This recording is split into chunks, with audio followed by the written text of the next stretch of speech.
Um, he's too well known, really doesn't need introduction, but let me just mention a few things here. Certainly, one most important one, he was the winner of 2010 Nobel Prize for graphene. But to maybe not everybody know, he also won the Ig Nobel Prize in 2000. That was 10 years earlier. He's probably the only person winning both Nobel Prize and Ig Nobel Prize. He's probably the only person. That is really telling you he's a great scientist. At the same time, he's a really fun scientist as well. He's a fellow of Royal Society. He's also foreign associate of U.S. National Academy of Sciences, foreign member of Chinese Academy of Sciences. With that, I would let Andrea take the podium and start a presentation.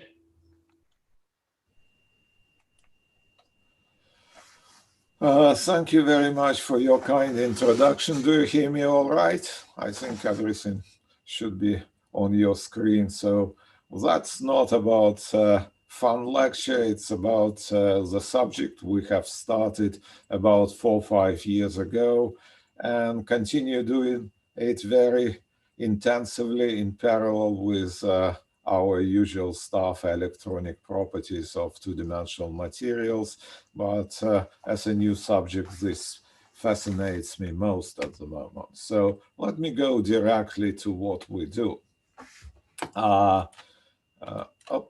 Everyone knows these days how to make graphene, I guess. So you take a piece of graphite and extract a two-dimensional plane, one single atom thick, by slicing this material, and usually forget about everything else. That's what many groups are doing around the world, either graphene or other two-dimensional materials. But you can change your mentality a little bit and ask yourself a question. So what would be happening if we change the sequence? Instead of forgetting about this big block of graphite, we'll forget about graphene and ask yourself a question: what is left behind? And what is left behind is quite obvious. If you extract a single atomic plane, you will have a pair of dislocation and an empty space in between. So you can consider is not as a two-dimensional material, but as two-dimensional antimaterial or antipode of graphene. And this two-dimensional space probably has some properties we contemplated, and it's interesting to see what those properties would be. So it's easy to make cartoons, it's harder to make the real devices, and to make those real devices we use van der Waals assembly, as many people know around the world. So usually you put different layers on top of each other. In our case, instead of a complete layer of some material, we put spacers, short stripes of other material. And that's our empty space we're interested in. Obviously, you can use different materials, whatever you choose, from mica, graphite, molybdenum disulfide, and so on. And you also can control the height of those channels, either choosing monolayer or bilayer or many layers of whatever material you put in between. So it looks simple with the benefit of hindsight, but it took quite a few years to realize this assembly. This is how it looks in reality. It's transmission electron micrograph of cross-section of our channels. In this case, we essentially extracted 2 graphene layers from bulk graphite, creating this angstrom scale capillary. We can also make a single layer capillaries, okay, only 3.5 angstroms. Those capillaries are not only atomically thin, they also have a flat walls, which is important. Yeah, so we can make whatever we want these days with those materials quite controllably, 4 layers, and what we consider macroscopic capillaries using like 40 layers, which is 10 nanometers. In our case, it's no longer angstrom size, but nanoscale physics, okay, yesterday day, if you wish.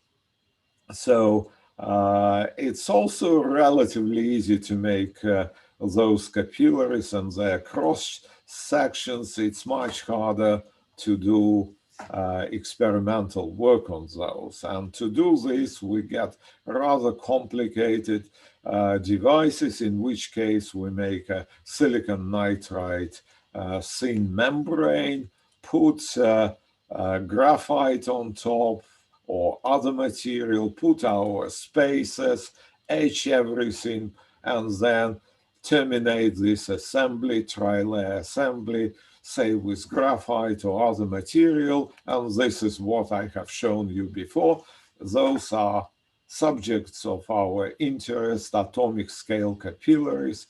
Everything like this is assembled on top of silicon nitride membrane on silicon chip, and because we're interested in like atoms, ions, molecules going through, this is our input container, this is our output container, and we measure molecular transport through those capillaries. That's the basic idea of those capillaries and the basic idea how to do it in reality. So first of all, I spent few slides trying to explain you what we have done, what is the status of this area up to date. We first of all investigated the properties of this empty space.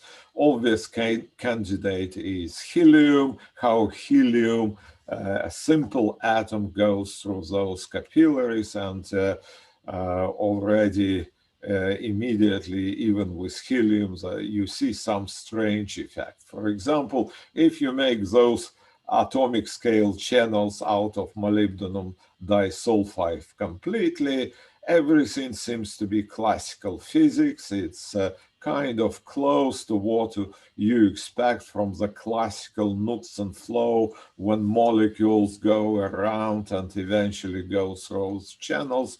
But if you make capillaries out of graphite or boron nitride, you get 100 times, sometimes 1,000 times quicker flow than you can expect from classical physics. And this is just one example of many experiments what we have done. So interpretation of those experiments, that if you take a usual atomically flat material like molybdenum disulfide, what's happening with even the simplest molecules, they bounce forward and backwards in this channel, and because atomical flat is not really atomically flat, because this is 1 angstrom scale bar. So there is modulation of the surface, and those bumps create this chaotic motion of helium atom. And then you get from diffusive scattering what you expect for the Knudsen flow and what we observe.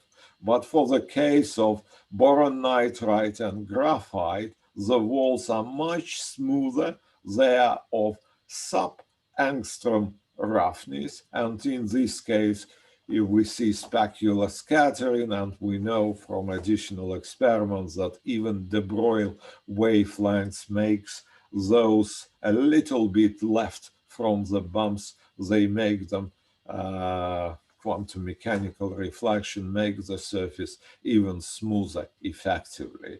And this is why we see this kind of ballistic flow whenever comes in, comes out, and without any essentially resistance, the same resistance as just a short opening makes. So after that, we also want to study how water flows through those two-dimensional channels. It was the first experiment actually 4 years ago, and it was pretty hard because we need to measure with microgram precision over many days because we have tiny evaporation area, how water from a container goes through those capillaries, evaporates, and container loses its weight.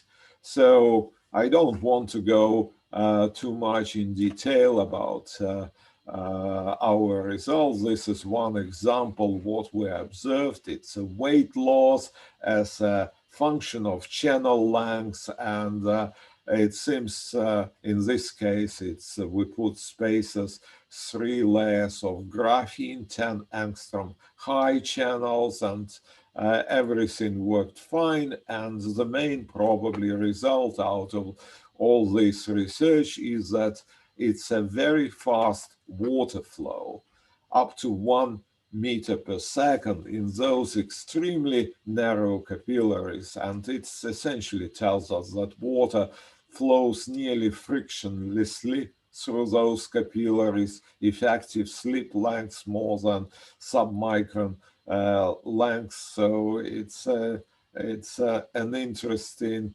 frictionless model we have here to study. Next step we have done, we study how ions go through logically a rather obvious step. Why it is interesting? Because we can say make channels only 1 atom high. In this case, in our first paper, it was 2 atoms high. We use either 1 atomic clay of molybdenum disulfide or bilayer graphene to make spacers. And this size, 6.6 angstrom in both cases, is comparable to the size of ions. And obviously and comparable to the size of aquaporins, which are responsible for life. So it's an interesting problem to study how those slits would hinder the movement of ions because of lateral confinement. It's example of our measurements. Again, I don't want you to forget about everything on this slide except, okay, this is what kind of cations we are used in our experiments, and those red dots show the mobility as a function of those cations' hydrated diameter. What you see, our slit is approximately this size, 6.6, 6.7 angstrom high, and K plus exhibits essentially no hindrance at all. It moves as easily as in the bulk water. But as we go to larger, only 50% or less larger ions, their mobility within the channels is exponentially suppressed, and naively one would think that large ions wouldn't enter into those small channels because of steric exclusion, but in fact what we learn from this that ions, not like hardballs, not like billiard balls, but more like tennis balls, they can a little bit squish and shed some of their hydrated shells and go through those capillaries through. And there is kind of interesting anion cation asymmetry due to different interaction with the walls, but let me skip this one. You can all read this in those couple of papers. So now I want to switch gears, and instead of describing properties of this new system, I want to use angstrom scale channels to revisit some quite well-known problems, I would say textbook problems. And one of those problems is properties of water. We know that water has a very high dielectric constant at room temperature, and this essentially explains why it's such a great material to solve and practically any inorganic salts and so on, because dielectric constant is essentially responsible for making those shells which separate different ions in the solution. Also, high dielectric constant is responsible for operation of many devices. One example is batteries and capacitance, where this double layer is essentially very much involves the fact that dielectric constant is rather large. This is why water is used in many capacitors, or equivalent liquids are used in capacitance and batteries. And of course, water is very important in life. One example is protein folding. Proteins are folded. It's our machines which are responsible for our life.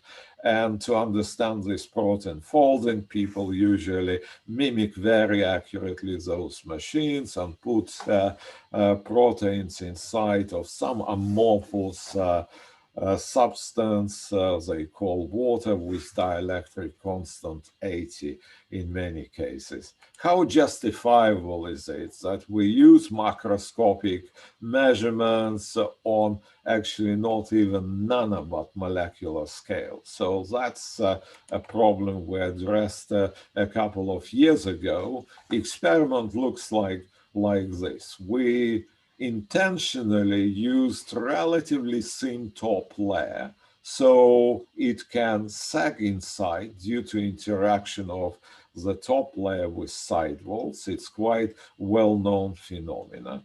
Then we exposed this setup to water and found out that when water fills in those capillaries, the top layer becomes essentially flat. It's important in many cases to make sure that water fills those capillaries. You will see later while. So we use this sagging as a good indication that water inside those channels. And in this particular experiment, we use this assembly of graphite, which serves as an electrode, and everything else is essentially boron nitride dielectric, low K dielectric. So that's our channels in AFM, open part, and this is the top crystal. So if we go on the top crystal, initially we see some sagging, which we design intentionally. We expose those channels to water and see that this sagging nearly disappears. You can sometimes still see a bit of sagging. And after we have done this topography FM measurements, we put dielectric imaging mode, our microscope in dielectric imaging mode, and we see underneath of boron nitride top crystal what is properties in dielectric sense of whatever fills those capillaries. And you see here bright images. It's water, high dielectric constant. Those channels are quite microscopic, about 10 nanometers high. So now, next step, what we do, we start decreasing, start squeezing water inside those channels. When we go to the channels which are approximately 4 nanometer high, what we see that there is no dielectric constant. But remember, we are 100% certain from our setup that water fills the channels which are somewhere here. Still, water doesn't respond to apply electric field. And when we go even to smaller thicknesses, what we find out that water gives negative constant with respect to boron nitride, and boron nitride have dielectric constant only 3.5. So water responds to electric field even less than boron nitride, and that's quite unusual. We can quantify all those data in terms of out-of-plane dielectric constant, and as you see here from bulk properties of water for 100 nanometer channels, we gradually go to water which is electrically dead, non-polarizable at least in one direction, perpendicular to the channels. And as I described in my introduction, it has implications for many fields where microscopic kind of dielectric constant of water is involved on this small scale. My second story in the last 5 minutes is about capillary condensation, another textbook phenomena. You know, if you have porous substance and if you have kind of humidity outside, water doesn't condense on flat surfaces, but it would condense inside narrow capillaries. So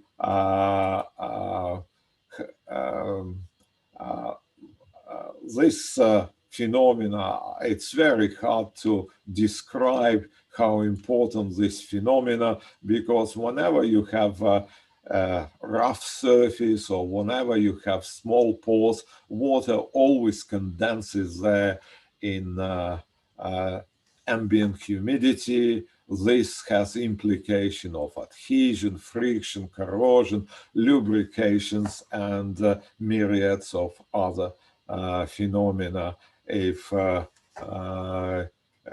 you are not interested in those phenomena, you might be still interested in plain sandcastles. If water evaporates, they are destroyed. So this water, which is condensed there, creates capillary pressures, which is 1,000 bars high, and this keeps this sand together. So how we are doing about all those phenomena, scientifically speaking, and I would say pathetically, because we still describe this phenomena by century-old Kelvin equation, which is written here, which contains surface tension of bulk water, its density, and it was derived 150 years ago on the basis of observation in millimeter-sized tubes, where capillary condensation occurs at humidity 99.99%. Over those many decades, especially during the last 5 decades, there were many experiments which prove the validity of this equation down to 10 nanometer in size. And it seems to be satisfactory because, yeah, this is what can we do, and there is no contradiction to what we observe. So everyone seems to be satisfied by using Kelvin equation, both in industry and in science. But if you look what's the parameter here in those brackets, it's 5.4 angstrom size. And this 5.4 angstrom size have two implications, very important. First of all, you can immediately see that in order to observe condensation under ambient relative humidity, you need actually slits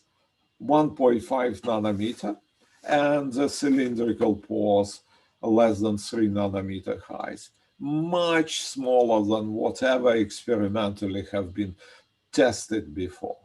So experiments, kind of tested not really what happens in the real life. The second important point, when you're talking about this scale, it's comparable to the size of water molecules.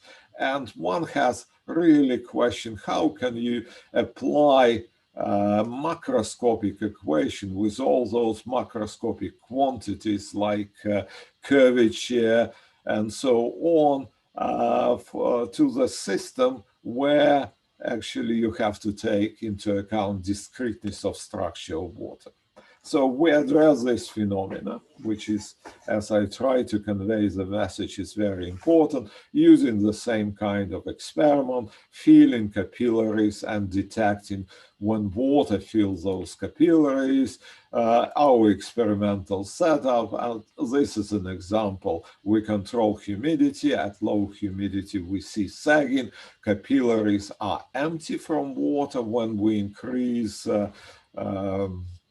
humidity, they're filled with water and capillaries become flat. We concentrate on mica capillaries, not graphite or molybdenum disulfide, because mica is highly hydrophilic material. It's easier to deal with.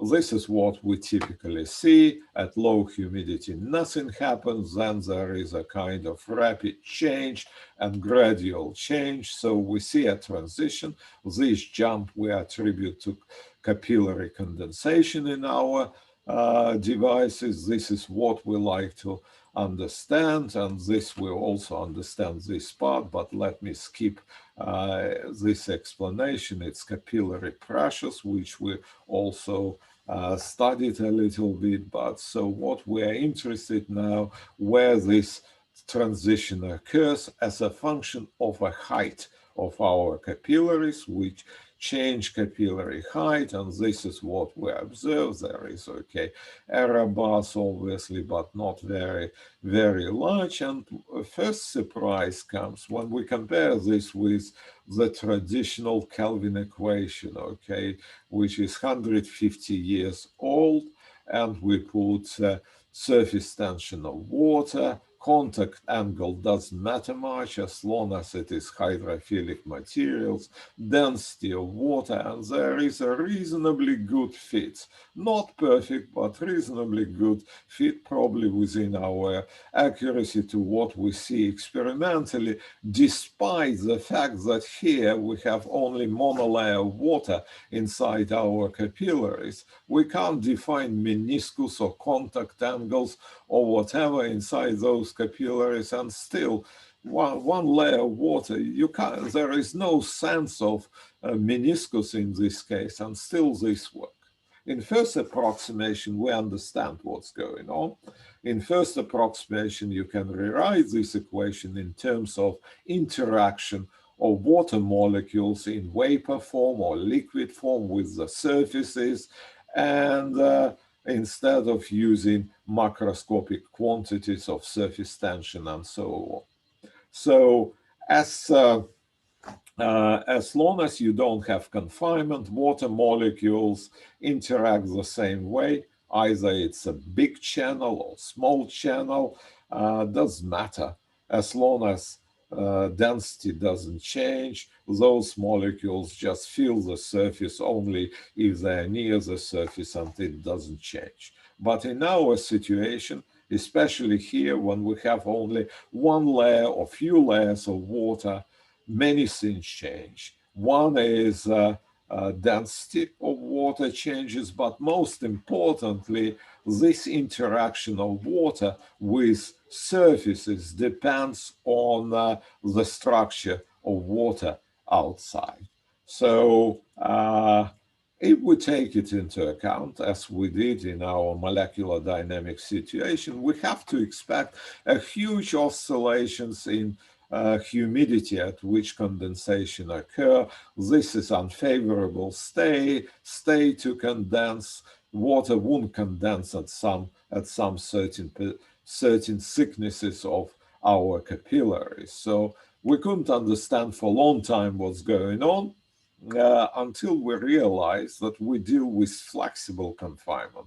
We should deal not only with the water itself, but the fact that there could be elastic deformation And it's not only for our case, but for the case of any capillaries. Even in bulk capillaries, when you get negative capillary pressure, which tries to deform those walls at 1,000 bars, it's pretty large force, then you can easily gain flexibility of the order of half angstrom, and this would be enough to push from this maxima into one of those minima of the system. So when we model this, taking into account the final flexibility, we get pretty good agreement. We don't have enough resolution to see all those slightly oscillatory remaining behavior, but this is what we observed, and we did it on other kind of channels as well,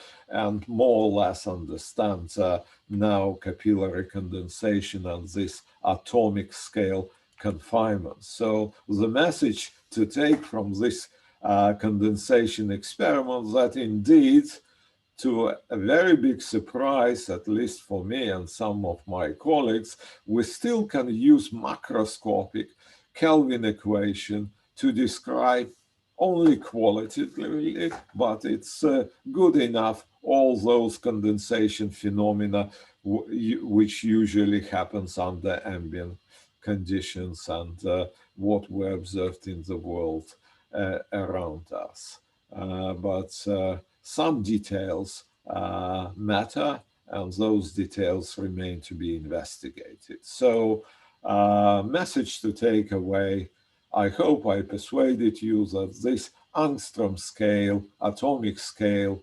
two-dimensional channels are pretty interesting new experimental system. Physics comes due to reduced dimensionality, and you can also address problems which were not addressable before by any other previous means.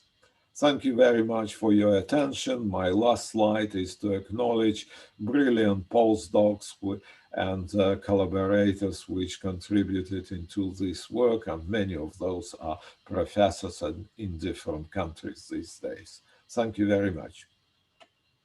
Well, thank you, Andre, for a very, very interesting talk.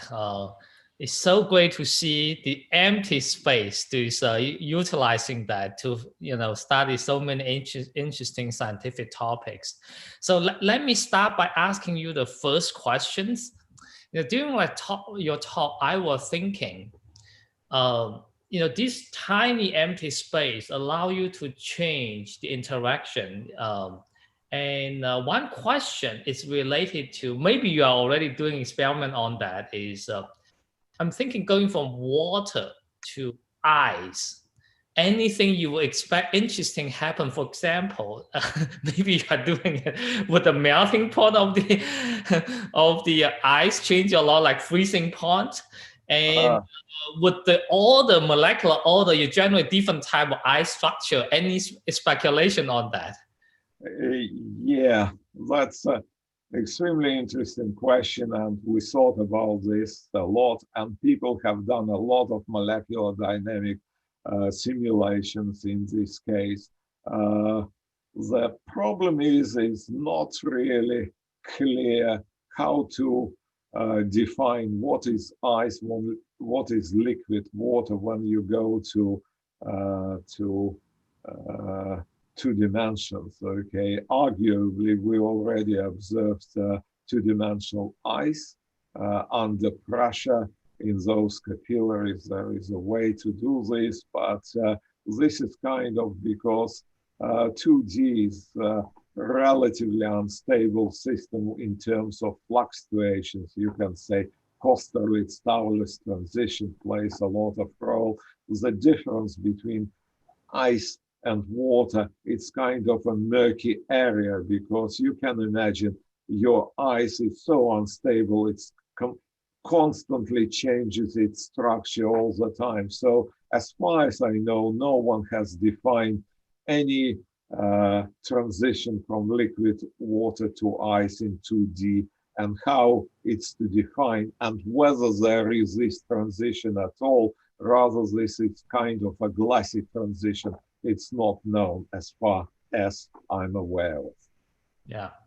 So Andre, another question is, so you talk about a lot about waters. So what about other solvent?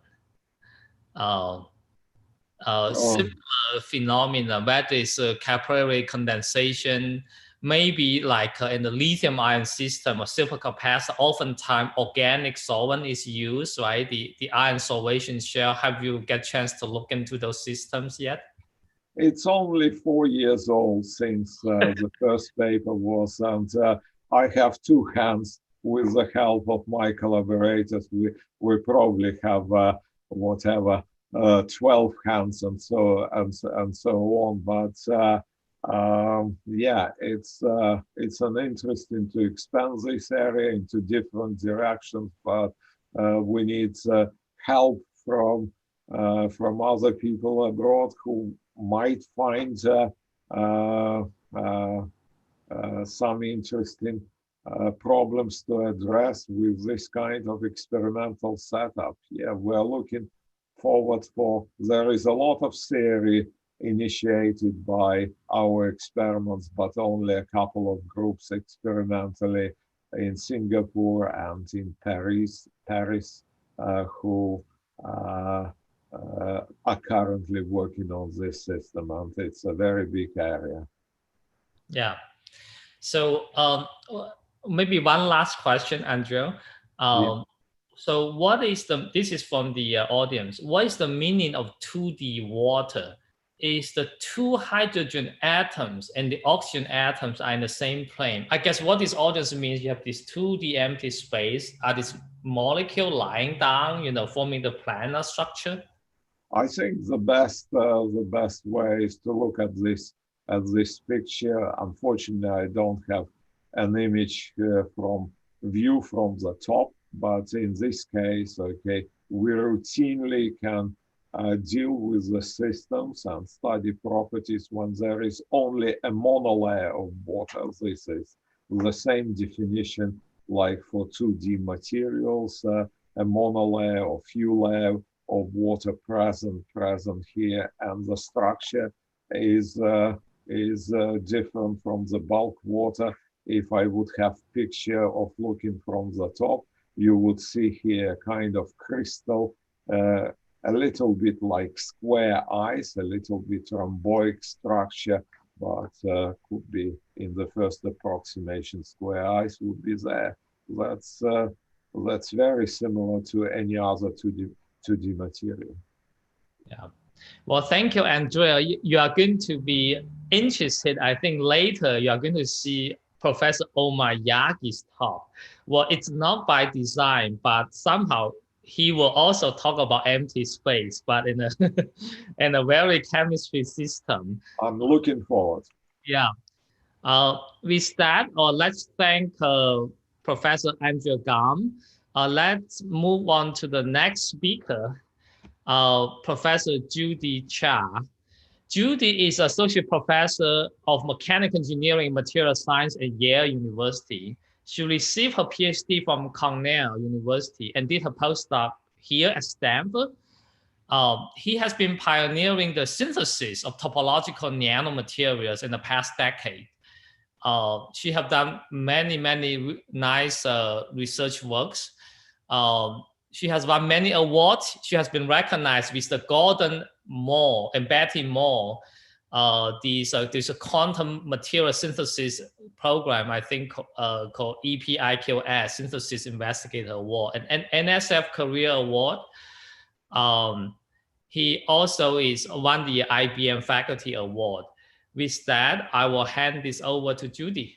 Okay, thank you, Yi, for the introduction. Yi, can you tell me if this is in presentation mode? No, this is not. Yeah, you need to present. Yeah. Okay, so let me. Okay, so this is in presentation mode now. Okay, correct. Good. Okay, so thanks for. I want to thank the organizers of Nano Letters for this opportunity to present some of our work that I studied at Yale.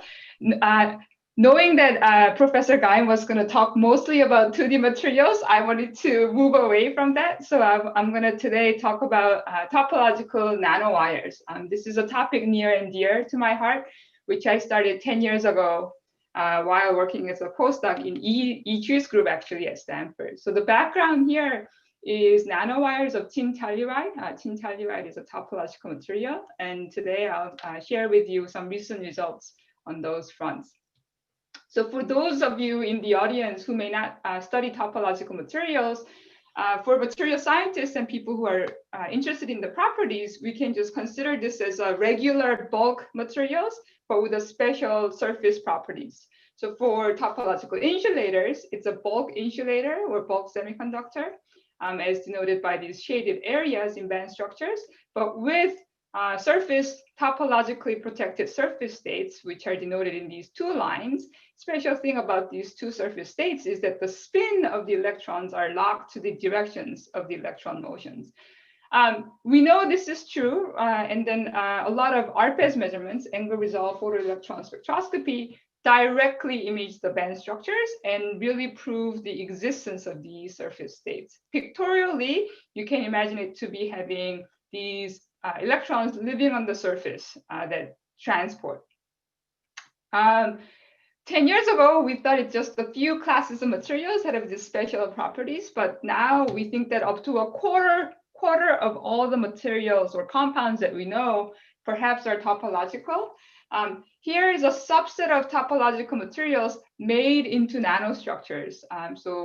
Earlier on was the bismuth selenide and telluride nanoribbons and plates, which we made working in E's group at Stanford.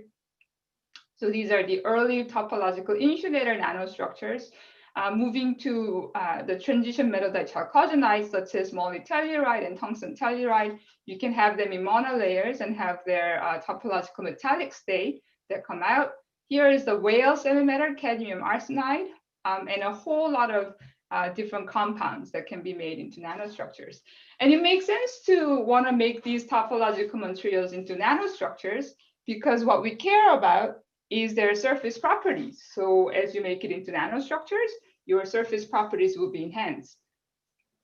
I think there's one killer application that really advocates for nanowires.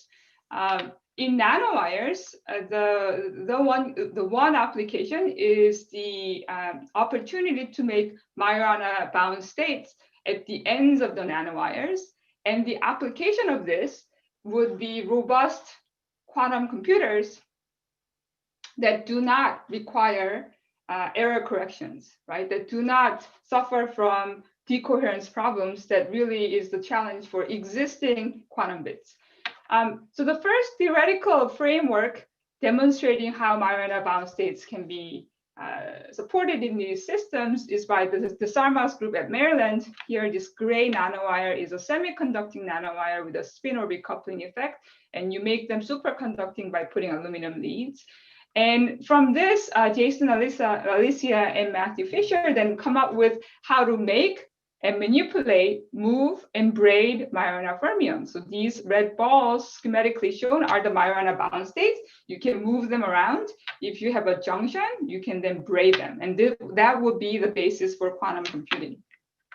And following after that, the first experimental attempt to do this was by Leo Kovanov's group at Delft, using indium and antimonide nanowires, MB grown, and putting aluminum superconductors. So I think the key premise is making one-dimensional, so nanowires of topological superconductors and trying to really realize these Majorana-bound states for quantum computations. As somebody who works in this field, I'll be the first to want to say that there are a lot of challenges. One is that unless you're using sophisticated growth methods such as NBE, we still don't have good control on the crystalline quality, morphology, and dimensions of these nanowires. We need to make sure that we're making many nanowires of the same diameters and the length. So that's one problem. Second is that it's much harder to go from synthesis of the nanowires to checking their electrical properties because the device fabrication is involved. So the feedback from the synthesis to property takes much longer time. And one of the challenge here particularly is surface oxidation, right? So we want to make nanostructures because we want to enhance the properties of surface. However, nanostructure means that surface oxidation is also much more pronounced, unlike in bulk crystals. So we have to take care of the surface oxidation problem, which is responsible for degrading the transport properties. But these are not insurmountable problems. So for example, the first demonstration of perhaps there's a topological surface electrons living on topological material was the bismuth selenide nanoribbons. So these wiggles are in the resistance measurements at low temperature, and these wiggles tell you something about the topological surface electrons. This nanoribbon was not protected from environmental oxidation. After this, we then, this is from Tree's group at Stanford, when we coated these bismuth selenide nanoribbons with selenium to try to prevent the surface oxidation, you see that the wiggles are much more pronounced and they extend out to much higher magnetic field and they survive up to much higher temperature. So, so I believe that topological nanostructures indeed have all the properties that theory predicts, and that as long as we take care of surface oxidation, this is a very promising platform. So even for the first demonstration using the indium and timonide nanowires, which was the semiconducting nanowires with our spin coupling, the first device was putting just aluminum leads. But now, but then after that, they now make a core shell nanowire, right? So the core is the semiconducting wire with spin couple orbit effect. And now they surround it with superconducting aluminum with an epitaxy right at the interface. And with this, the most recent study is done by Charlie Marker's group in University of Copenhagen, where they indeed revisited the Majorana bound states problem, but now in this core shell structure. So for the rest of the talk, I'll talk about my own studies. It'll be on two systems. One is tin telluride nanowires, and the other one is fairly recent, which is on polyphosphide nanowires. My group just uses a chemical vapor deposition method to make these nanowires, so metal catalyzed CVD. So we just decorate our substrates usually with gold nanoparticles, have a source and dopant source powder or sometimes gas, and then as the source powder evaporate and come down to the substrate, they condense and recrystallize as nanostructures. This is a pretty easy and fast method to make a variety of nanostructures. These are subset of topological materials made into ribbons and wires and plates. For tin telluride, this is topological crystalline insulator. This is a rock salt crystal structure with a tin and tellurium. It has many surface states, many direct dispersive surface states on many different crystalline planes. So here on 111, you have a set of direct cones. In 001 and also in 110, you have set of direct cones. So Yoichi Ando's group and Yang Fu's group first predicted this class of materials back in 2011-ish. Here is a calculation. The blue is for the bulk states, and then the red is the surface states. So you see the linear dispersion here. And D is the measured band structure, imaged band structure that shows this linear dispersion. So we can make them into nanoplates, nanowires, and then we then measure their electrical property. If you just make them and then measure their carrier densities, what you find is that they're heavily doped. So it's supposed to be narrow gap semiconductors with the surface states. So if it's perfect crystal, the carrier density should be small. However, when you make a Hall bar measurement, the carrier density range is between 10 to the 20 to 22. So this is heavily doped P-type semiconductor. And this mostly comes from tin vacancies. It's very shallow defect site, so it's easy to make tin vacancies. Trying to reduce tin vacancies is challenging, although it's not impossible. One way we tried to reduce the carrier density was by making anion doping, so mixing the selenium and tellurium together. This actually works, and we can effectively reduce the carrier density. However, tin selenide is actually not a cubic structure. So if you put a lot of selenium, your crystal structure will change, which means that some of the topological surface states will be lost. Another method to try is to dope it with indium. So if you actually dope it with indium, the carrier density does not decrease, but you can freeze the bulk electrons because there's enough disorder that the mobility of the bulk electrons become very low. The real reason for doping with indium is for the superconductivity, right? Because the indium doped tin telluride is a candidate material for topological superconductor. So there are lots of bulk studies that show if you dope it with indium, tin telluride superconduct, and that the TC increases quite a bit. So here is Yoichi Ando's bulk study that shows how the TC, the superconducting transition temperature, increases as your indium dopant increases. So we then dope our nanostructures with indium. So here is just the one plate where you can see a little bit of indium in the EDX spectrum. The crystal structure is the cubic rock salt phase as we expected. And now, as we gradually increase the indium dopant from 0%, so this is just in tin telluride nanoplate, as we increase the indium up to 10%, you can see the onset of superconductivity that emerge at around 4 to 5% indium doping. So this is the resistance as a function of temperature, and you can see a sudden drop of resistivity here. Now we are scaling all the way down to about 0.4 Kelvin. So for the nanoplate, indium doped tin telluride nanoplate, you can see that the superconducting transition is relatively sharp. And then the resistance is 0 for a window of temperature. And then it creeps back up, which we're still, we need to investigate. Here is a nanoribbon. My definition of what's nanoplate and nanoribbon nanowires are pretty loosely defined. You can see the transition now, the superconducting transition is much more broad. In fact, there are two transitions that are happening. And now here's nanowires where the width of the wire is about 300 nanometers and below. So superconductivity is still retained, although the transition is now much more broader. But the material is pretty good. So we then worked with Jimmy Williams at Maryland, who measured a Josephson junction measurement. So these are tin telluride wires, and he's putting the aluminum leads, much the same way as the initial indium and timonide work by Leo Kovunevan's group. And Liang Fu at MIT has provided theory for this. This is really Jimmy's study. So I would recommend, if you're interested, to look at this archive paper. Key points is that if you look at the sort of critical current, so meaning when you flow a high enough current, the superconductivity gets suppressed.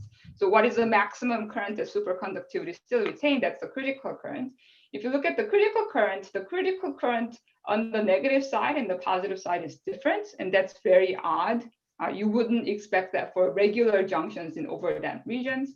And another thing that I like a lot is that if you apply a magnetic field, and then you do similar measurements, you find that your critical current is not maximum at zero magnetic field. So, superconductivity gets suppressed with magnetic field. So here, what we're seeing is the opposite, and that is at a finite magnetic field, superconductivity actually gets enhanced. And at zero magnetic field, superconductivity is not the strongest at zero magnetic field. So that's really interesting. The upshot of it all is that we think that we're observing superconductivity with broken time reversal symmetry. So please, if you're shocked by that statement, please go take a read at this manuscript. As a material scientist, and especially as somebody who makes these nanowires, what I found most interesting is the fact that the magnetic diffraction pattern that Jimmy measured was sensitive to the diameter of the tin telluride nanowire. So A is 160 nanometers and F is 450 nanometers, gradually increasing. The model that Liang Fu developed requires interactions between multiple surface bands of tin telluride. And it requires that the size of the bands at the Fermi level be different. How do you microscopically realize this? One possible way is ferroelectric domain. So tin telluride, when you cool it, it goes through a structural transition from cubic to distorted rhombohedral. And you can see that by a kink in the resistivity measurements here. And you will then have lots of ferroelectric domains. And at the domain walls, we think we can enhance the electron scattering or the interactions between the bands.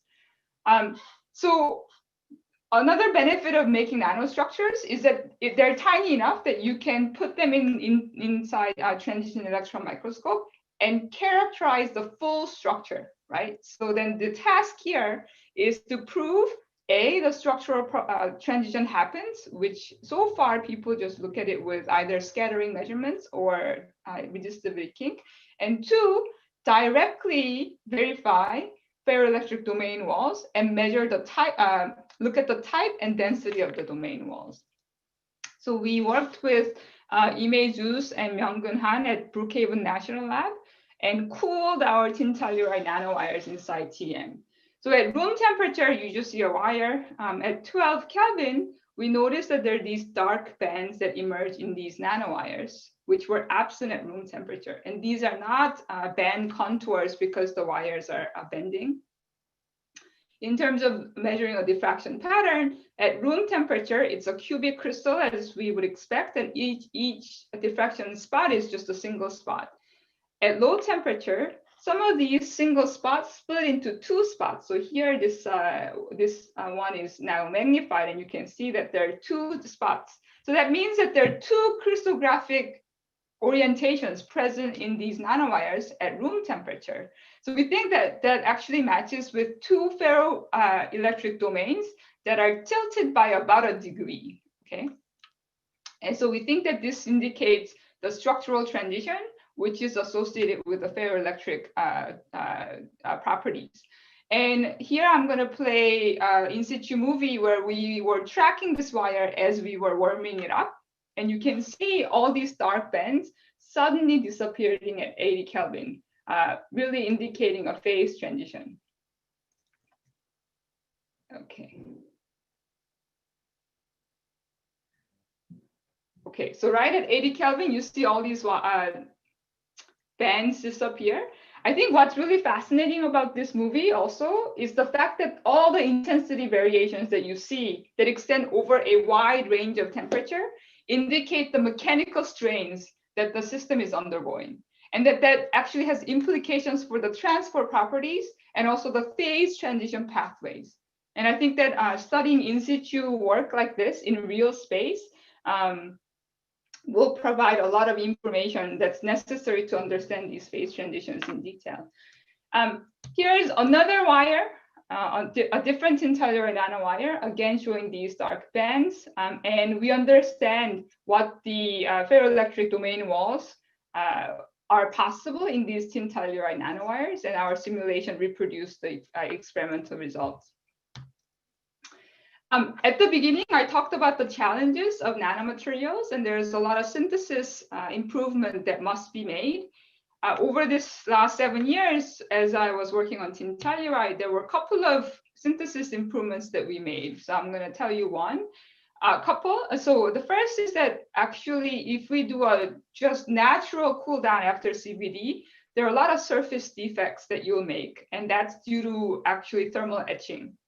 And this actually reflects the fact that there are a lot of dislocations embedded in our nanostructure. So even though the nanostructures themselves are not epitaxial growth from the substrate, because the growth happens rather fast, there can be quite a bit of dislocations embedded in it. So when we do fast cooling, at least we remove the thermal etching step so that the surface can be smooth. Dislocations are still inside, but we can remove the surface roughness. Second was we moved away from using gold nanoparticles as our catalyst to the gold tin alloys, and that really helped making the wires narrow. What's most exciting is that Jan Schurz, who's a colleague in Yale, serendipitously discovered that you can just mold crystalline metals into wires. And that because they're so small, you do not make dislocations or grain boundaries at such small nanoscales. So, and then we demonstrated that that's true for tin telluride. So here is tin telluride nanowires just being pushed against the mold, filling all these nanoscale channels. And what we find is that they're single crystalline nanowires. So this, I think, is really exciting, and there's a lot of implications for many quantum materials into large-scale fabrication of nanowires. I think my time is probably up. Let me just briefly talk about molyphosphide a bit. Molyphosphide is another topological metal. One attribute is that its conductivity is extremely high. So in other words, resistance is extremely low. So we want to explore if it can be potentially used to replace copper interconnects. So here is the recent data. We make these molyphosphide wires. They're polycrystalline, but you can see that the black dots are the resistivity. The red is resistance. So now that we know cross sections, we can convert it to resistivity. So down to about 1,000 nanometer square cross-section area, the resistivity is similar to bulk molyphosphide.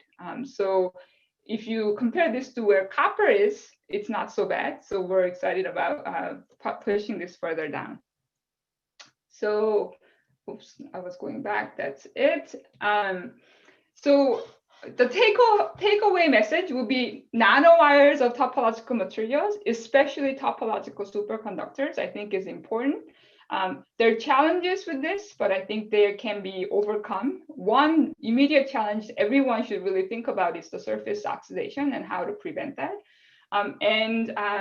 This work was actually done by two previous postdocs, Dr. Shen, who's now at IOP as a professor, and Dr. Piran Kumadavil, who's actually in Professor Geim's group. And Pengzi is a senior grad student, and then postdoc Hyuk-Jin Han. So thank you very much for your attention. Well, thank you, Judy, for all these very interesting materials on topological, with topological quantum phenomenon. First question, Judy. Surface is so important for these materials. So what's the most efficient method to preserve the surface? About a decade ago, the selenium coating as one example is demonstrated by several groups. What about now? What will be the most effective approach to preserve the surface? So people who do MBE growth, they can do core shell. Actually, people who do CVD growth can also do core shell. But people who do MBE, I think they can then, okay, so epitaxial core shell will be the most effective. And for indium antimonide, that's what they're now doing, right? Coating it with aluminum as a shell material. For CVD growth, especially if it's chalcogenide materials, right? Selenide, tellurides, you can do the overcoating with the amorphous selenium or tellurium layer, and that is actually really effective. So, all the thin film people, when they send samples to get the RPS done, they would do the amorphous selenium or tellurium coating. I think that is still very effective method, right? When it's other things like arsenic or phosphide, then I don't have an answer for those ones yet. For the molyphosphide, so far we have not done any protection layer.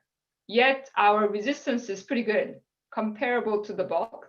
So we'll just push without doing much, and later we'll have to think about something else.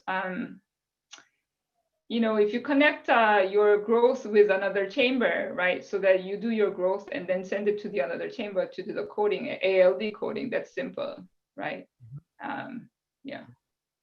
So second question, you showed this very interesting thermomechanical formation of single crystal nanowire, very small one with your colleague.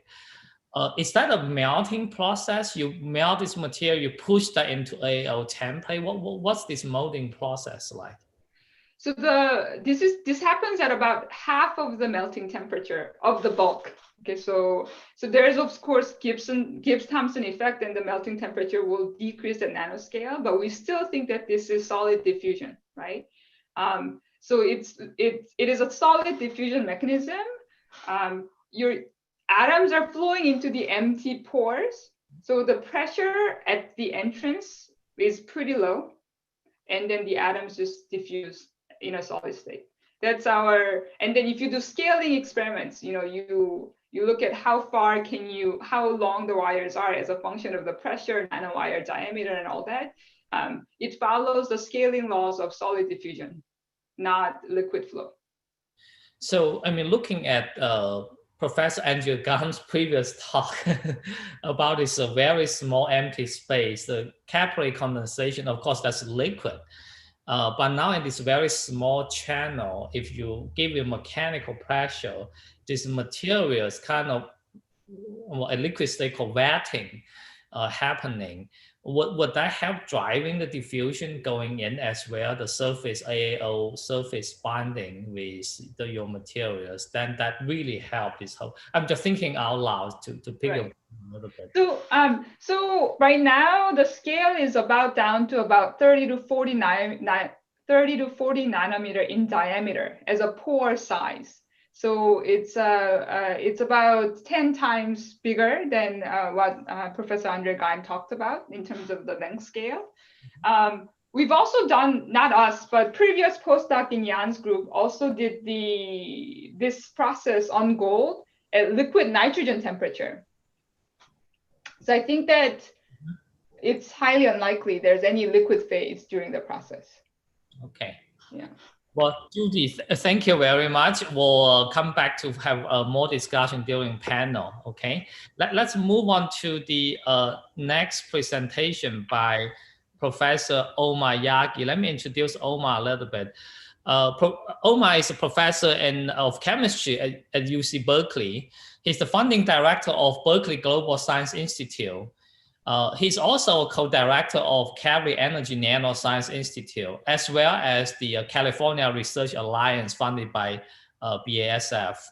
Omar, I consider Omar as a Mr. Frameworks. He really started the field of metal organic framework, you know, covalent organic framework, or zeolitic imidal solid framework, right? I call him Mr. Framework.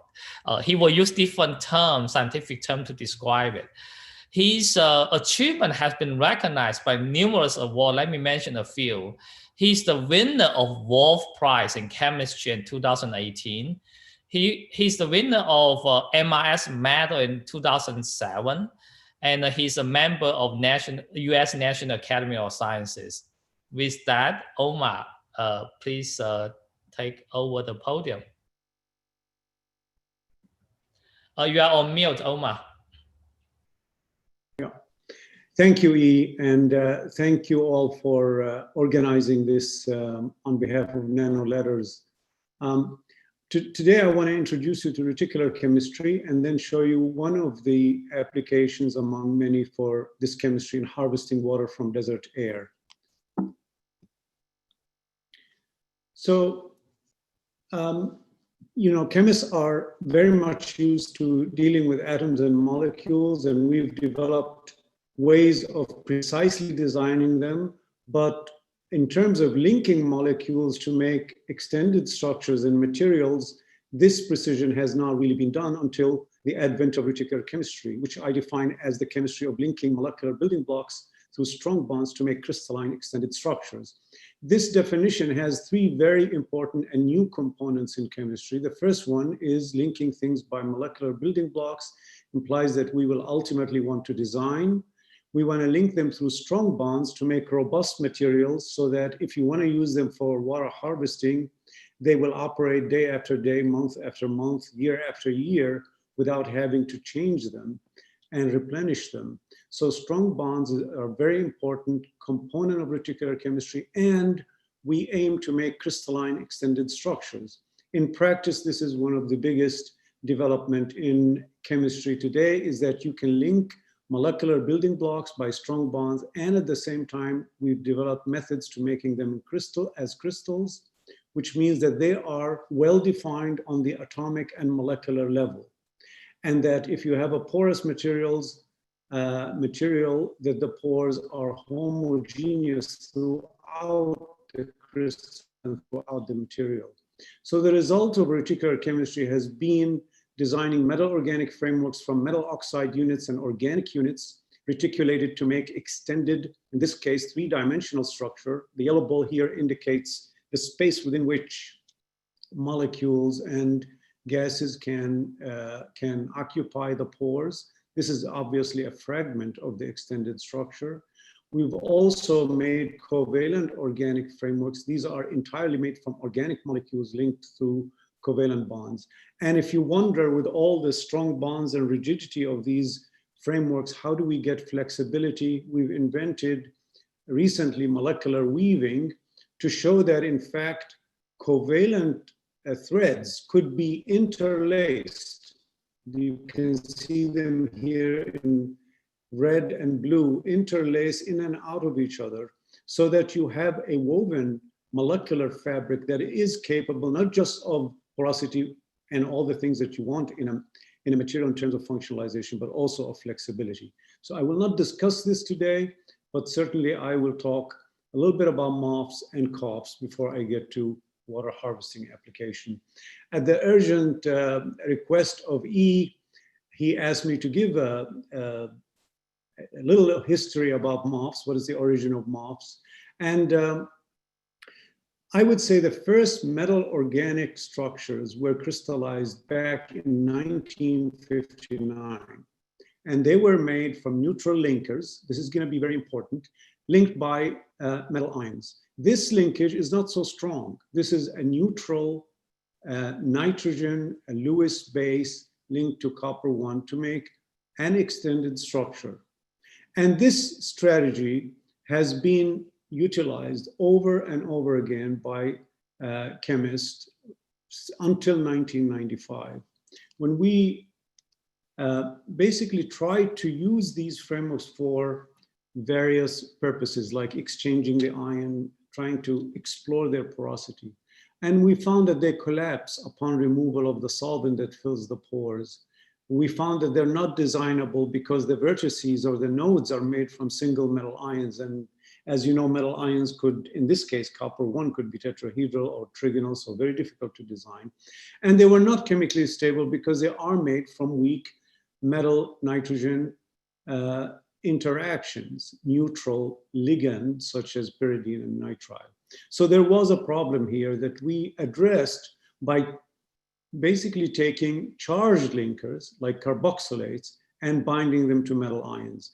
Because of the charge on the linker, now this interaction is much stronger. It's even as strong as a covalent bond that one uses, let's say, in organic chemistry. So this was the first time back in 1995 that one could crystallize an organic linker like trimesic acid with a metal ion. So we showed that these can be made and crystallized and characterized by single crystal X-ray diffraction. Then because of the carboxylate, we very quickly realized that to address the node flexibility issue, one can use the carboxylate to aggregate metals so that you have what we called secondary building units. These are basically clusters. You can call them polynuclear metal oxide units or secondary building units, and they are rigid.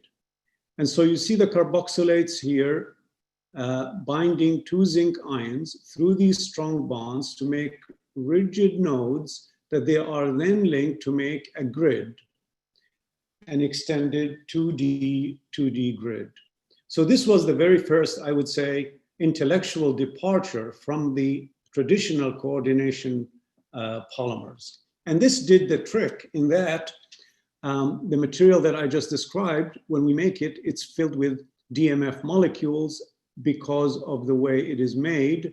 It's made in DMF with base to deprotonate the acid and then crystallized. So this these conditions are sort of magical conditions that we have come up with that are being used until today to make MOFs. So to prove that in fact these frameworks are open, they have permanent porosity and they do not collapse like the coordination polymers, we measured the gas adsorption isotherm at 77 Kelvin to show that you have nitrogen uptake and nitrogen release from the pores without distorting the pores. This type 1 shaped isotherm indicates that the pores remain open in the absence of guests. And that really is the gold standard for measuring porosity. So this was the very first proof of permanent porosity in a metal organic structure.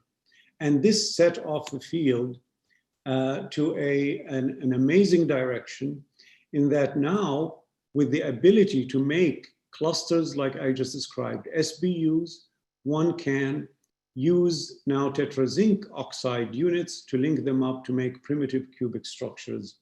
This is called MOF5. And this structure was shown to be extremely porous.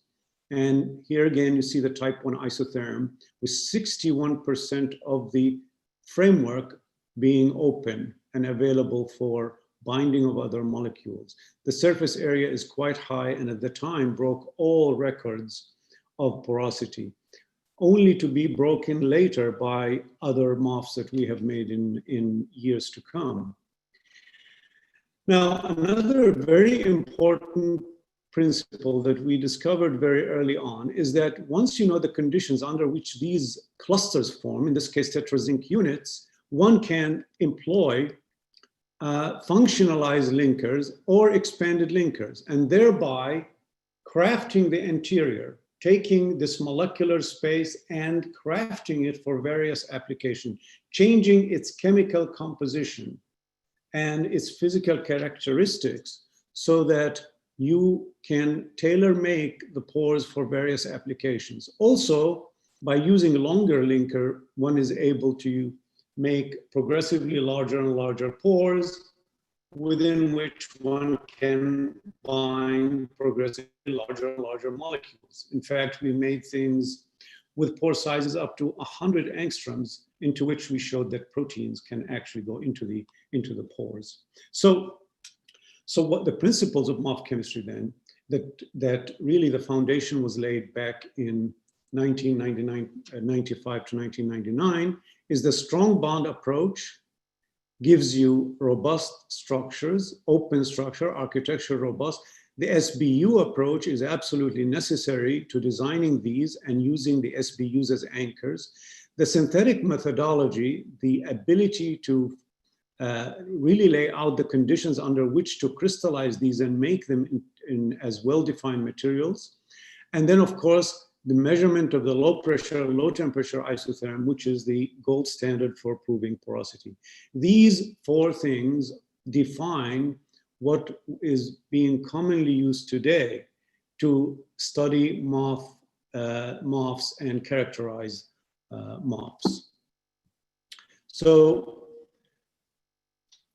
you can see that the field has moved beyond those clusters that I just showed you, and you can use many different clusters as SBUs in MOFs, even rod-shaped SBUs. And I'd like you to keep in mind this rod-shaped SBU because it's been the key to making the water harvesting materials. And I will discuss that later, but almost every metal in the periodic table could be used, and almost every cluster known in inorganic chemistry could be used as a building unit.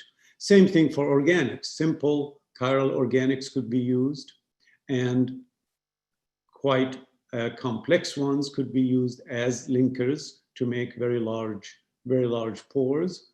And the variety of them that one can, if you can think it, basically, you can make a MOF out of it. So there are many different ways of making MOFs using organic, variously shaped organic building units. And so it becomes more of a geometry exercise. What structures are you going to make by combining one shape with another? the SBU with an organic linker. And so we have identified all the most likely structures that could result.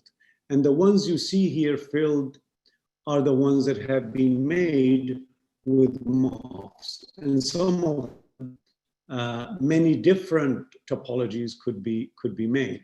But you can see here that in this chemistry, we are able to cover many different shapes, including not just the ones that I just showed on the previous slide, but also hexagons, octagons, or octahedra, and trigonal prismatic, and so on. With increasing complexity, all of these have been made as MOFs. Now you see some open squares, and that means that these are still yet to be made combination, and still there's a lot of potential for other structures, MOF structures to be synthesized.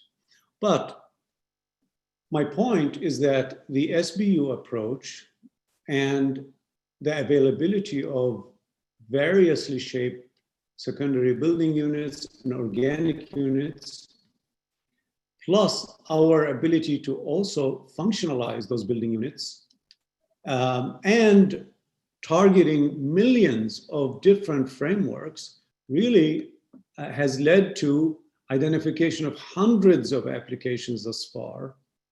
And this leads to infinite chemistry. So it's really infinite chemistry generating infinite number of materials, and it looks like really nearly infinite number of applications. And just listening to Professor Andre Geim, many opportunities for doing really cool physics on these materials. So that's the MOF field. Now I want to turn into the COF field.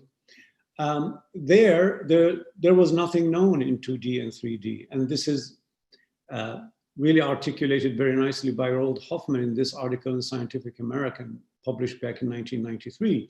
He wrote, "Organic chemists are masterful at exercising control in 0 dimension. One subculture of organic chemists has learned to exercise control in 1 dimension. These are polymer chemists, the chain builders. But in 2 or 3 dimension, it is a synthetic wasteland." And that's about the time I started as an assistant professor, except I discovered this article years, much later. But anyway, that fell really that articulates the state of the field back in the early 90s. Well, it's no surprise if you try to link organic molecules through covalent bonds to make extended structures, this is what the student will get.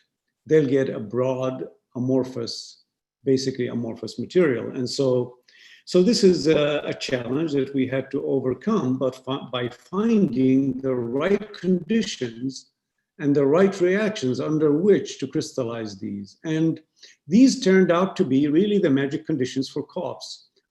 With slight modification, all COFs being made today are made using this type of reaction, utilizing acetylene dioxane at heating it to around 100 degrees, in this case 120 degrees, for a few days. And what you're doing here is you're taking a unit like this, diboronic acid, and you're condensing water out. And since water is a byproduct, you can play with the pressure of water in the vessel to reverse the formation of this as the material is crystallizing, and therefore correct the faults and ultimately make nice crystalline material. So this reversibility is controlled by controlling the pressure of water in this vessel. So that was really the key development, and this was the synthesis of the first COF back in 2005. And we showed that, and with COFs, it's nice because you can predict the structure. This is the X-ray powder diffraction. And in this case, this is a calculated X-ray powder diffraction. This is the experimental X-ray powder diffraction. And we use various spectroscopies to make sure that we know that the linkage has formed and the right bonds are forming.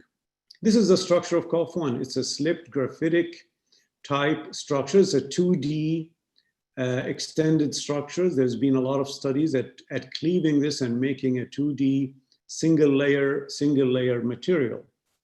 but it's porous and it's functionalizable. You can do all kind of organic chemistry on these phenylene units and decorate the pores and do everything that reticular chemistry offers in terms of precision modification of these structures.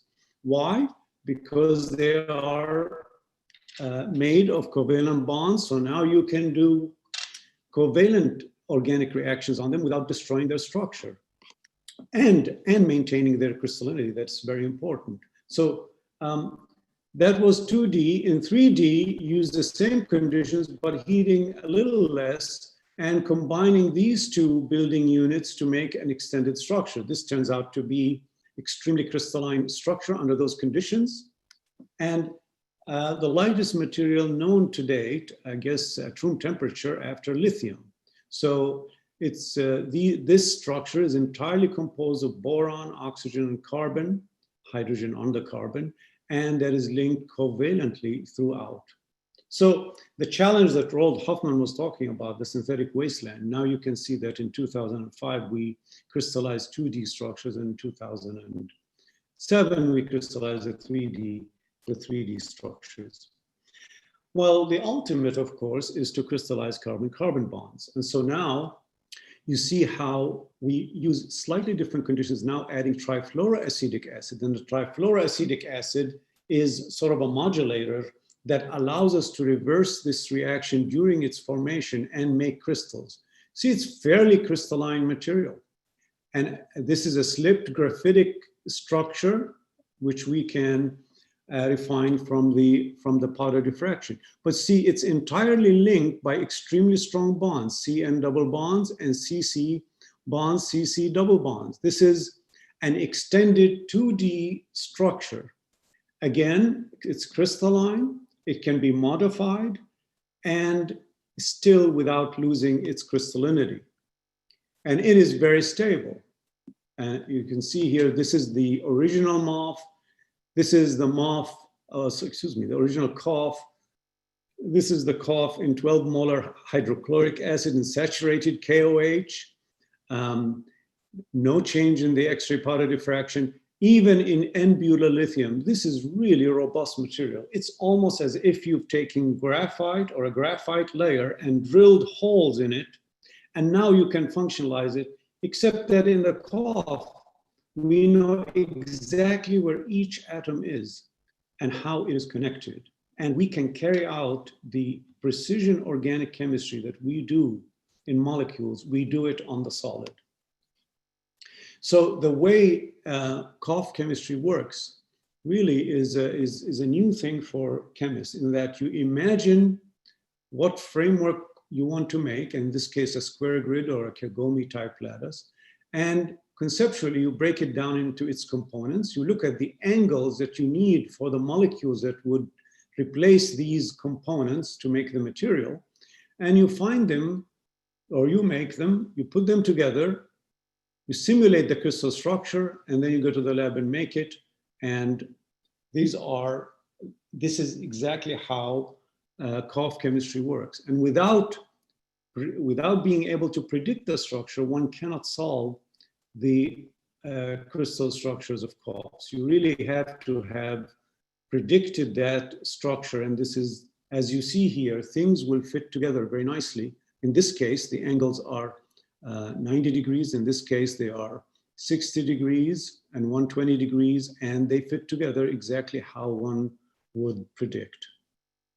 Well, it's no surprise that reticular chemistry, since our first paper in 1995 with MOFs, I started my career at Arizona State University, one country, 2 publications, and now the whole field has been widely adopted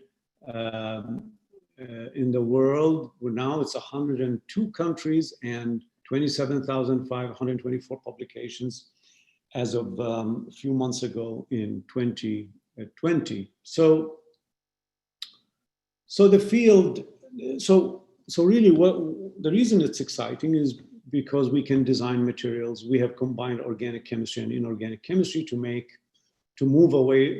beyond the atom and the molecule to make frameworks, but using really basic organic and inorganic chemistry to make frameworks, and these frameworks encompass space within which one can do a lot. Catalysis, or as we have started a few years ago with gas adsorption, storage of hydrogen, storage of methane for automobiles, capture of carbon dioxide. And I won't talk about these today. There's a lot of work that we've done on these three areas. Today, I want to focus on, in the time remaining, on water.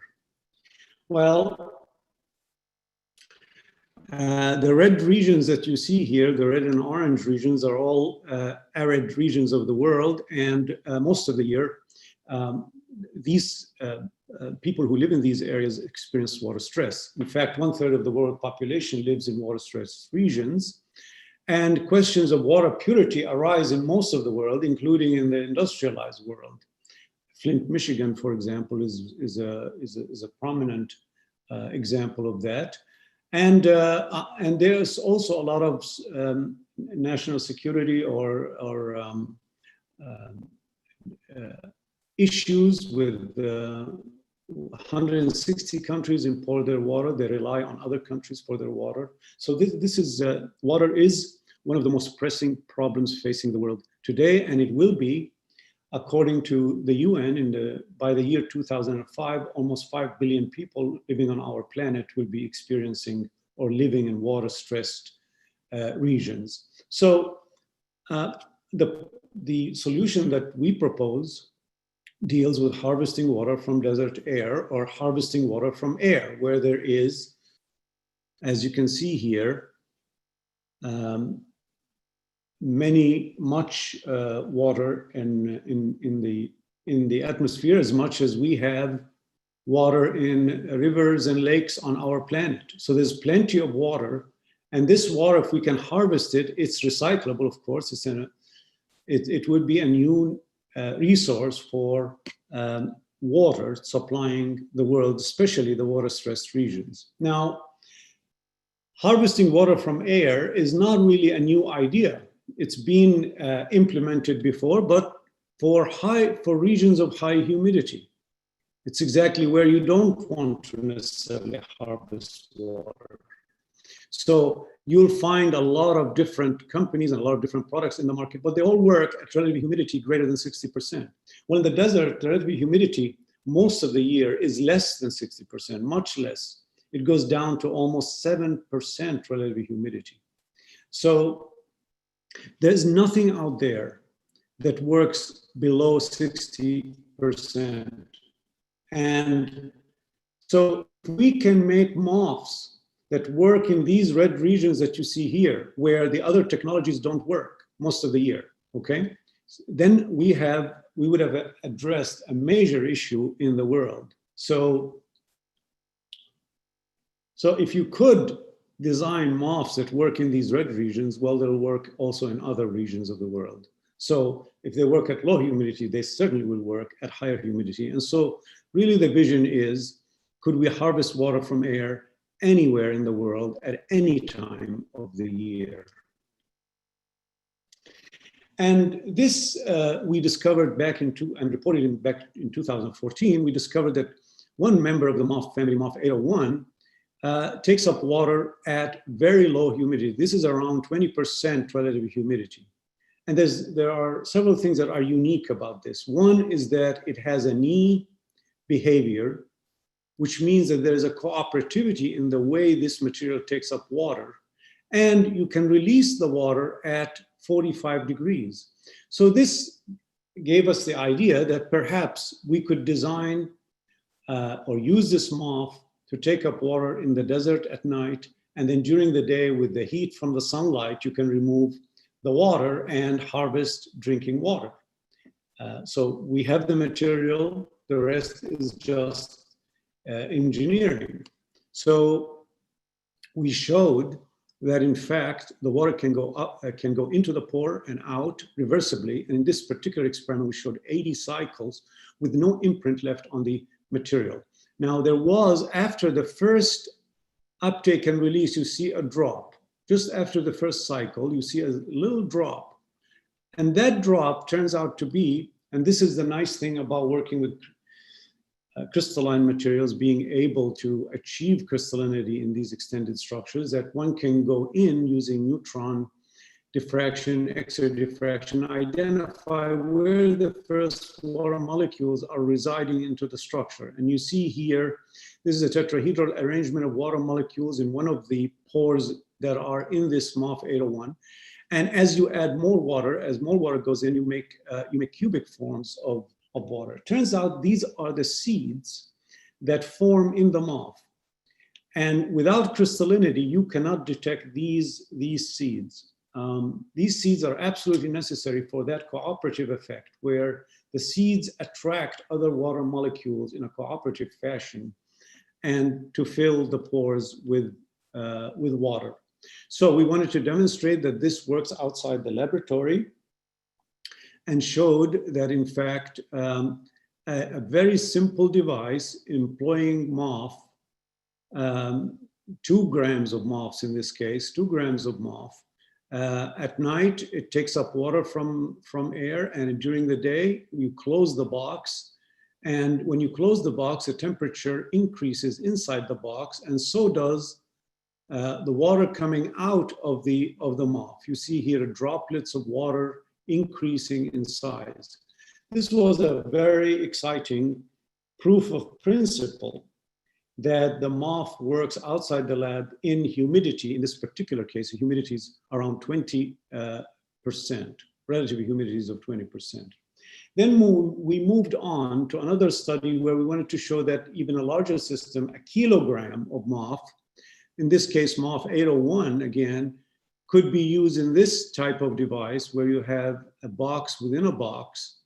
Again, at night, desert air goes in, water is trapped in the pores of the MOF. During the day, you close it. Sunlight heats up the interior. The difference between the outside temperature and the inside temperature condenses the water. You collect the water, okay? This is a very simple plexiglass device, box within a box, all made from plexiglass. And you can deliver 200 to 300 milliliters of water per kilogram of MOF per day, okay? With no input of power, no extra energy being put in to the system aside from ambient sunlight. Okay, this is pretty powerful because it demonstrates that the MOF works in real life conditions in the desert. And this is the water that was harvested. And I think. All right, ready, 2, 3, action. Cheers. Nice. Okay, so Eugene drank the water. We tested the water before he drank it, and showed that in fact it contains no detectable metals or organics or any other contaminants. The MOF itself is a molecular filter. It excludes everything except water. And because of its rod SBU, it is very stable in water. Here's another MOF, MOF 303. In that MOF, it's a zirconium MOF. This MOF is an aluminum MOF, much cheaper. And this MOF we can design to work even better than the MOF 801 I just showed you. And it is this MOF that we have designed cartridges of MOF where this is another prototype with cartridges of MOFs and designed in such a way that air can come in one direction to trap water in the MOF, and then in the other direction we could remove the water and harvest the liquid water. This was tested in the Mojave Desert, the driest desert in North America. And I wanted to focus on the relative humidity in the desert during the day and during the night and during the day. And it can go down to almost 7% relative humidity. You can see that the MOF harvests water all the time, okay, day and night. Obviously, during the day when it's really hot and the humidity is low, you harvest less. During the night, you harvest more. Ignore this point because that's the water that went in the MOF into the desert from Berkeley. So this is not to be considered, but you can see here the MOF operating by taking up water at very, very low humidities. So using this device, we were able to deliver, this is now 1 liter of water per kilogram of MOF. And you see here the water being harvested in real time. These are droplets. I hope all of you can see that. Well, if you are able to take the water in and out with great facility, then it should be possible to do many cycles during the day with, let's say, using a solar panel to supply power for the fans that would push the air into the MOF. Well, it turns out that the MOF takes up water, as I said, at very low humidity, but then it takes it out. You see here that at 85 degrees, the water can be taken out of the pores completely within the course of 5 minutes. So this allows you to then really do many cycles during the day. And so this is the latest prototype that we have been working on. It looks complicated, but it's really not. The MOF is put in cartridges here, and you will see in the operation that water goes in and then harvested at the bottom. I will show you an animation now. Let's see if this, let me turn off the door open, air goes in. Now the MOF is being filled with water. That's a collection area. And now the MOF rotates, is being evacuated. The water is being collected at the bottom, and you see it here filling up the flask. Okay, now this device delivers 4 liters of water for each 100 grams of MOF. Okay, so for each 100 gram of MOF, you're delivering 4 liters of water per day. And so that tells you that with the proper engineering, you can get to, in this case, 40 liters per kilogram of MOF per day. But if you calculate the capacity of MOF 303, we should be able to get to 100 liters per kilogram of MOF per day. And so this is the progress we've been making. We are looking very recently at around 80 liters per kilogram of MOF per day. That's real water, and I think that it's a game changer in this ability to extract water from desert air. Well, based on that data, one can calculate different parts of the world where, the Atacama Desert in Chile is extremely dry, but you see that our MOF, even the driest time of the year, still delivers significant amounts of water. And it does so in the Mojave Desert. I showed you the prototype, Lanzhou, China, Kabul, Riyadh, Baghdad, New York, Stockholm, Los Angeles, London, Granada, Rome, Perth. In all kinds of climates, you're able to deliver water using this construct. Now, obviously, we have tested this only in the desert climates, but clearly, if they work in the desert, they should work in other more humidified regions of the world. So what we're looking at here is really a distribution of water supply to the world where you're in control of your water. It's personalized, it's pure, and perhaps we can achieve water independence and making water really a human right for every individual in the world to have and control. That's the vision. I think we're very close here to realizing a working device that could be commercialized. And it's really the result of controlling the strong bond and reticular chemistry, making MOFs, COFs, and other materials, and opening really a very wide space for the design and tailor-made materials. Now, I have 2 slides here just to show you what the future holds. if you can functionalize the pores and still maintain crystallinity and definition, then we're able to design the pores so that they can behave almost like enzymes. Here is an enzyme TEV protease that is designed by nature to cleave this amide bond. And now, by modifying the pore of the mouth, we can do exactly the same. So this is just the second material that could do this beyond the enzyme. So there is the enzyme and there is the MOF designed to be like the enzyme that can do very specific operation. I think that we will see more and more of this to do reactions of this kind within the pores of MOF. Another area is that not only can you make these rod SBUs from one metal, you could make them from 10 different metals. And then the question arises, what is the sequence of these metals and could we, depending on the sequence, could we design materials that would be sequence-dependent materials in their function, so that we would design a certain sequence to code for a specific property.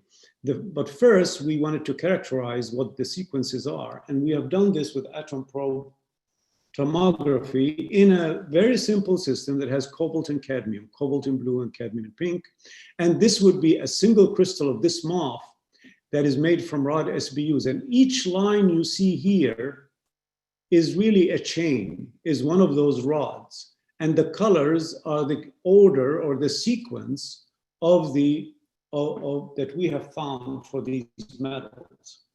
So I think the vision of being able to design sequences, let's say like nucleotides in DNA, within MOFs and COFs, to be able to code for specific properties is real. And I think we're making an important step here in being able to characterize these.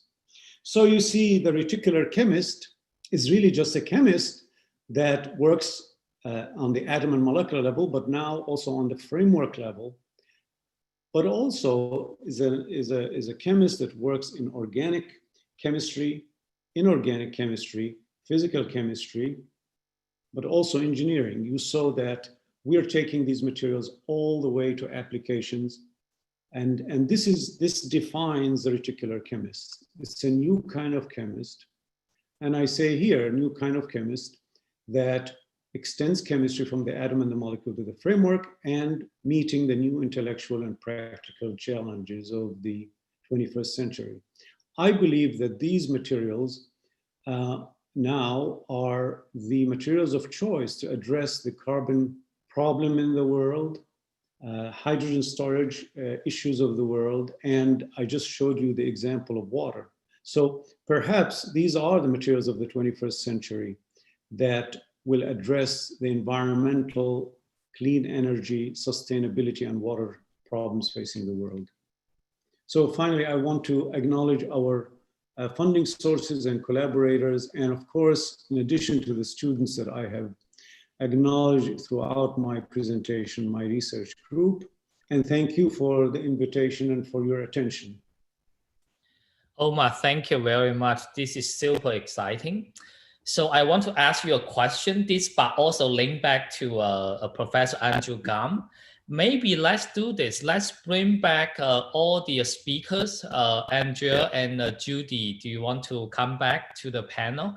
Omar, do you want to unshare the screen? Let me also invite our Nano letter editor-in-chief, Terry Oldham, to join in the panel discussion. Let me start by asking the first question. Terry will have other questions to ask you. First question, Andrea and Omar, right, more related to you. Both of you talk about this empty space structure. I want to come back to this. Omar, you showed this amazing example, harvesting water from the air. Well, Andrea, you are showing the capillary condensation. I want two of you brainstorm a little bit what you study right here, whether this, some common thinking can enhance the water harvesting from the air even more. Andrea, for example, right? You show this a very tiny empty space really help you under the humidity and get the water in. Omar, can you utilize the Andrea's capillary condensation effect to enhance water harvesting? That's my first question. Well, I mean, I think that capillary condensation is already operating within the pores. The pores are on the order of 10 to 15 angstroms. So they are within what professional absorption call microporosity. Anything below 20 angstrom is called microporous, and you should expect to see this accumulation of water and ultimately capillary condensation is observed when you go above 20 angstroms in the size of the pore. So if you have pores that are larger than 20 angstroms, you will see capillary condensation. Below 20 angstroms, we see that the pores are filled. Whether they are liquid or not, we also see their crystal, we also examine their crystal structure. We can see the water molecules using neutron diffraction, X-ray diffraction, the very first water molecules, and then how the structure of water evolves within the pores. Now, what I thought Andre's talk was so amazing, because a physicist is looking at these unusual effects. And here I am a chemist that can perhaps create by design those fluctuations in the matter making up the pores for these effects to be introduced into the MOF. So I think that you're picking on a very important direction, that here we have well-defined materials that are designable, that perhaps can test also Andre's new findings by designing fluctuations, by designing these rugged surfaces to get the ballistic flow of gases and so on that he was discussing. Yeah, Andre, you have comments on this? I think nature doesn't know whether it's physics or chemistry. It's different approximations, but whether you have a view on the pores from the point of view of OMA, in which case water molecules go into those pores and stuck to the surfaces. From my point of view of physics, my starting point is from macroscopic capillaries, which OMA calls larger than 30 nanometers, and I try to extend those approximations into the regime where really microscopic, where chemistry and physics are badly defined. So already I make this step in my presentations, and instead of this macroscopic qualities like surface tension, I use interaction energy between water molecules and pores, and this is kind of chemistry domain, but everything is connected. I believe that in the same physics occurs in those pores of OMA. There would be commensurability effects, there would be kind of shrinking of the material, presumably maybe already observed that the structure a little bit plays when water absorbs inside and so on. And maybe what the physics, not utilitarian, not applying point of view I was suggesting in our talk and in my research in general, this kind of simplistic picture from physics, maybe not so simplistic, but simplified view described by simple equations, could be helpful by people working in chemistry to have another alternative view on what they observe from their chemistry point of view. Thank you. I think in some ways that you can just all call it nanoscience. You don't have to be a physicist or a chemist or We're talking about angstrom science rather than nano. Sub-nano, that all works. You can always go down powers of 10. So we're looking for Anstra letters next time.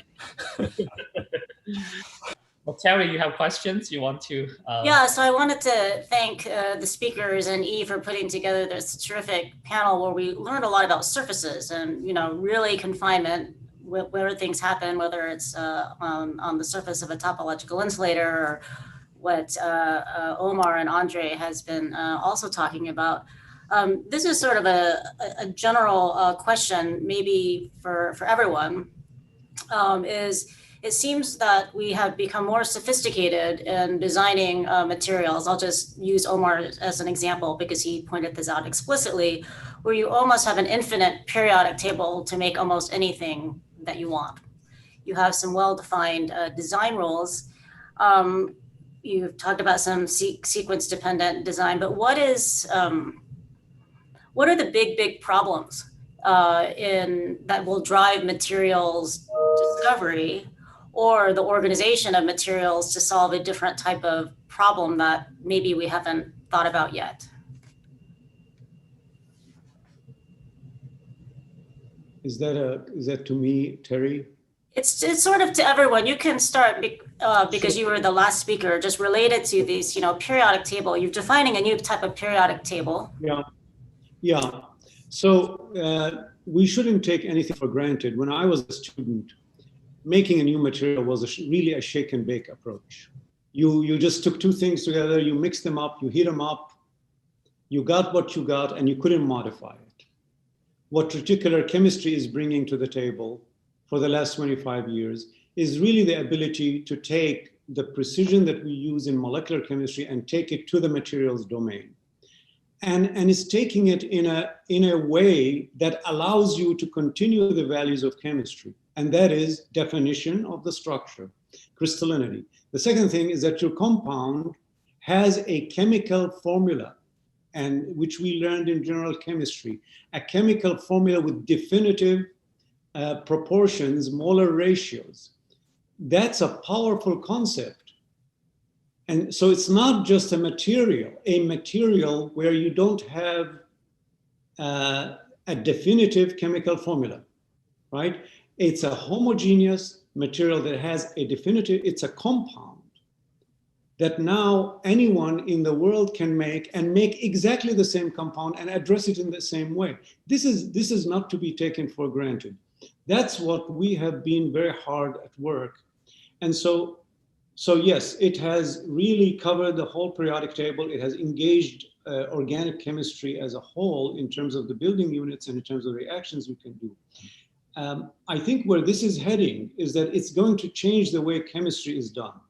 Because now you have this infinite space, and it's possible space, okay? It's not like a multi-step synthesis of an organic molecule. It's just a one-step reaction to get to explore all this space. I think that digitization of what we're doing, robotics, and AI is going to figure prominently in the future. And I do think that if we can implement it in reticular chemistry, that it will spill over to the rest of chemistry and take us out of this world where we are now. We're still practicing chemistry like it was 100 years ago. If you go into our labs, our students go into the lab, and the tools that they have to rely on for their discoveries are still the same kind of tools we had 100 years ago. So why not bring the AI, bring robotic tools to be a routine tool, just like an IR machine that might be in my lab or an X-ray machine. They are tools to help students, to help our researchers transform chemistry and bring it to the modern stage. Great, thank you. Judy? Yeah, so organic chemists, I think it's amazing what you can do, and it's design, you tailor design it and you go ahead and make exactly what you design. You have steps and you have recipes, you figure all of this out. I think in material science and solid state materials, in quantum materials in general, I think we're very much still in the shake and bake type realm, right? So, and breaking down to the molecular units or the crystalline units and how to assemble it together to exactly make what I had envisioned is not there. in material science or solid state physics. And I think how do we do that? I don't know, but how do we do that? I think will really make a big difference. Another thing is, so this is maybe something organic chemists have already figured out, right? So we know the beginning, we know the end, but how do you get there? How do you get there? It can be multiple pathways, multiple energetic states, multiple nucleation barriers, right? Multiple synthetic processes. Which one is the best? Which one maybe is least energy consumption or the best crystalline quality at the end, right? So in terms of theoretical help, whether it's AI driven or just traditional approach, looking at actual reaction pathways, the entire, reaction coordinates, I think will be helpful from the theoretical standpoint, right? Computational standpoint. Oh, sorry. And then the one last thing. At the end, a lot of real materials contain quite a bit of defects. And a lot of properties are driven by defects. So studies of defects and defect engineering, we say a lot of times defect engineering, but often maybe what we mean by defect engineering is removing defects as much as possible, not really controlling those defects and the types and then densities. But that's certainly very important and critical, and especially at the nanoscale, because the relative defect number of defects that make up your entire sample is large. Yeah. So thank you, Judy, for that comment. I would say that if you have a crystalline material, detecting defects is a lot easier than if it's not. So again, the crystallinity is not just an obsession of mine, but it's an essential property to move the science forward. For example, if you don't have crystallinity, you will not get those water seeds, and you will not get that isotherm. You can make that same compound, and you make it with more defects and make it less crystalline. You will not see this nice step isotherm, which you absolutely need for harvesting water from desert air. So crystallinity is very important. Now, the control is another aspect, because there, some researchers in reticular chemistry have been able to design defects, to yank out an SBU, sometimes in a periodic way, and put something else in,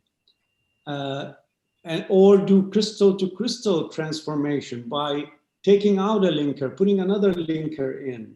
So this is a result of the fact that you can identify what you've done due to crystallinity, but also there's control because you control the chemistry.